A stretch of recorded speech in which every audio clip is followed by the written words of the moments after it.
एक कस्बे में एक विधवा अंधी औरत रहती थी। उसका एक बेटा था जिसके पालन पोषण की सारी जिम्मेदारी उसके कंधों पर थी। वह अपने बेटे को पढ़ा लिखा कर एक बहुत बड़ा आदमी बनाना चाहती थी, इसलिए उसने उसका दाखिला कस्बे के सबसे अच्छे स्कूल में किया। वह दिन रात मेहनत करती ताकि बेटे की स्कूल की फीस दे सके। लड़के के स्कूल के बच्चे उसकी माँ के बारे में जानते थे। वे सब उसे अंधी का बेटा कह के चिढ़ाते थे। इससे लड़का बहुत परेशान था। उसे अपनी माँ पे शर्म आने लगी थी। वह उसके साथ कहीं भी आने जाने से कतराने लगा था। जब लड़का बड़ा हुआ तो उसकी शहर में अच्छी नौकरी लग गई। उसने अपनी माँ से वादा किया कि शहर में मकान लेकर वह उसे लेने आएगा, लेकिन वह शहर गया तो फिर लौटकर वापस नहीं आया।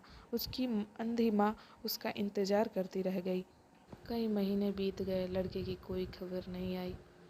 अंधी एक दिन उससे नहीं रहा गया और वह अपने बेटे से मिलने शहर पहुंच गई। पूछते पूछते वह बेटे के ऑफिस पहुंची। वहां सिक्योरिटी गार्ड ने उसे रोक लिया। अंधी औरत ने गार्ड को अपने बेटे का नाम बताया और बोली कि उससे जाकर कह दो कि गांव से कोई मिलने आया है। गार्ड ने जाकर उसके बेटे को बताया। बेटे ने ऑफिस की खिड़की से देखा तो उसे अपनी माँ गेट के बाहर खड़ी नजर आई।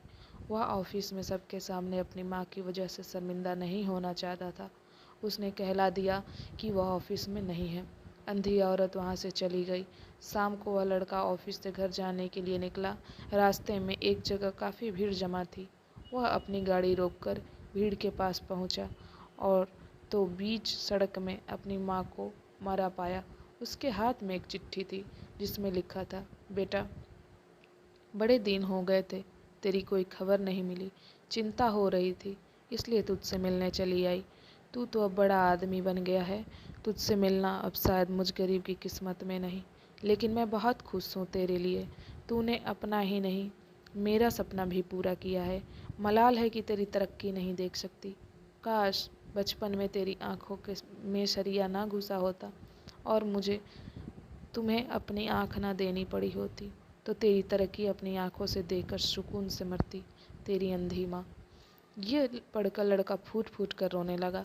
जिस अंधी माँ पर उसे शर्म आती थी, उसने उसके लिए कितना बड़ा बलिदान दिया था। वह आत्मग्लानि से भर उठा और जिंदगी भर खुद को माफ़ नहीं कर पाया। सीख। दोस्तों, माँ पिता अपने बच्चों के लिए अपना सर्वस्व निछावर कर देते हैं। उनका हमेशा सम्मान करना चाहिए।